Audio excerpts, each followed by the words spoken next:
Մեթյու Հենրի, ամենօրյա ընթերցանություն, օր մարտի 6։ Մարդիս հիմարությունը ավերում է նրա ճանապարհը,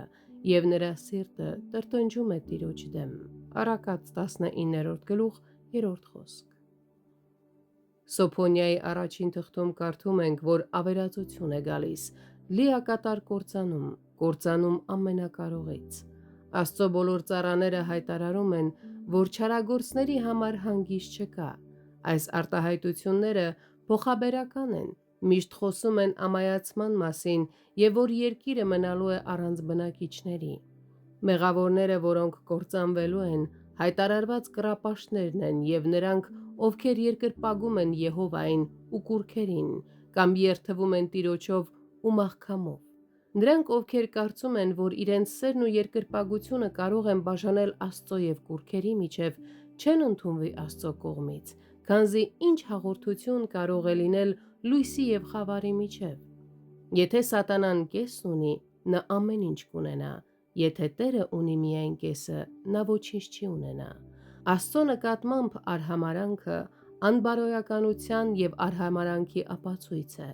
Նրանք, ովքեր հեռացել են Տիրոջից, նրանք, ովքեր լավ էին խրատվել և լավ էին սկսել,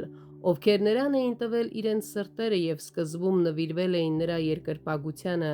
բայց հետո ընկել են, մոլորվել, միացել կռապաշտներին և լքել Աստծո բարի ճանապարհները, Աստված անկասկած հաշիվ է պահանջելու նրանցից։ Նրանք, ովքեր հրաժարվել են իր ծառայությունից, ովքեր սկսել են հոգով և ավարտել մարմնով, նրանք կդատվեն որպես դավաճաններ, որոնց նկատմամբ ոչ մի ողորմություն չի ցուցաբերվելու։ Իսկ նրանք, ովքեր չեն փնտրել Տիրոջը, ովքեր երբեք չեն հարցրել նրան, ովքեր երբեք չեն դավանել նրան, և ովքեր մտածել են, թե դրանով իրենց կարդարացնեն, կհասկանան, որ դրանով չեն կարող արդարանալ, այլ իրենց վիճակն էլ ավելի են ծանրացնելու։ Նրանք աթեիստ, անհոգ մարդիկ են, ովքեր ապրում են այս աշխարհում առանց Աստծո, և նրանք, ովքեր այդպես են վարվում, անկասկած արժանի չեն այս աշխարհում ապրելու Աստծո հետ։ Թող որ մեզանից ոչ մեկը չհայտնվի նրանց թվում, ովքեր նահանջում են դեպի կործանում,